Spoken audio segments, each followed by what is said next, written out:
嗨，大家好，我是 Vivian， 每天为大家带来最新、最前沿的人工智能动态和深度解读。就让我们开始今天的 AI 热点吧。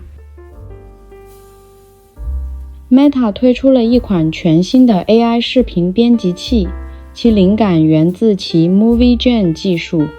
这款编辑器允许用户在短视频中更换服装、地点和风格。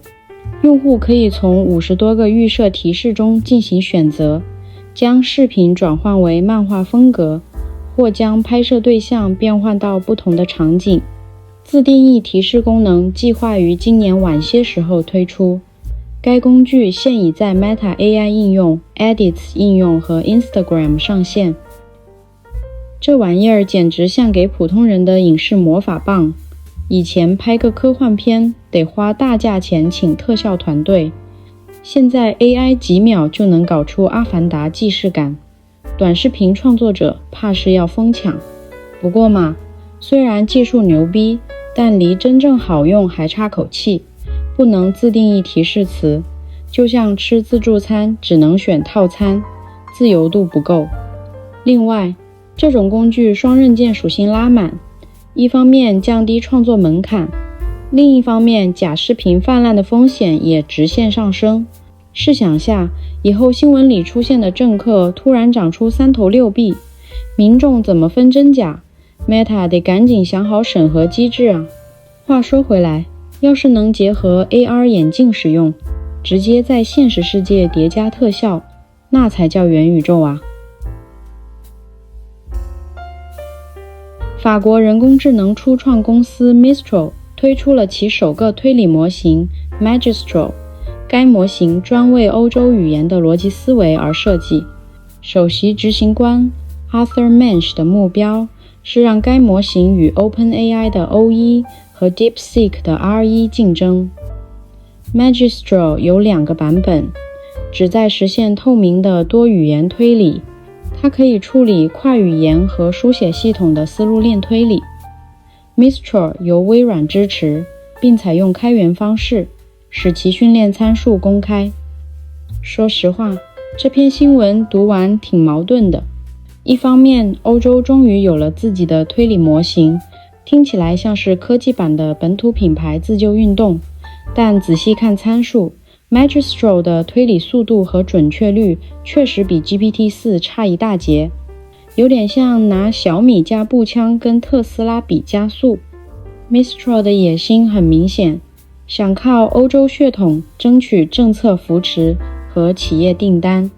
但问题是 AI 行业早就进入赢家通吃阶段，除非 Magistral 能证明自己有独特护城河，比如更懂本地法规或垂直领域，否则很难突围。最讽刺的是，文章提到 Magistral 的训练数据居然大量依赖美国云服务，这简直像法国人开中餐馆还要进口酱油，所谓的自主可控打了折扣。说到底，欧洲 AI 想弯道超车，光靠模仿 OpenAI 的路子不行，得另辟蹊径啊。OpenAI 发布了 O3 Pro， 这是其 O3 AI 推理模型的改进版本。该模型旨在逐步解决科学和数学等领域的问题。ChatGPT Pro 和 Team 用户可以使用 O3 Pro 以取代 O1 Pro 模型，它也包含在 OpenAI 的开发者 API 中。O3 Pro 可以搜索网页、分析文件、使用 Python 并个性化回复。说白了， OpenAI 这次升级 O3 Pro 核心是卷参数加卷性能。他们想用更硬核的推理能力抢高端市场，比如科研、教育、企业级应用，但高价和延迟问题可能让普通用户却步。对比竞品， O3 Pro 在学术测试里赢了，但实际体验可能受制于响应速度和功能限制，比如不能画图。有意思的是， OpenAI 直接砍掉旧模型，说明他们对自家技术迭代很有信心，但这也逼着用户必须适应新模型的脾气。长远看， AI 大模型的竞争会越来越垂直化。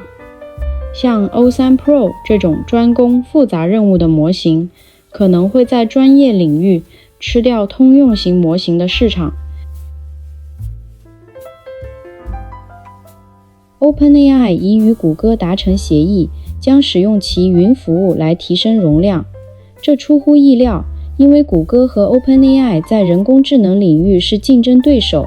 这项协议让 OpenAI 能够使用除微软 Azure 之外的其他计算资源。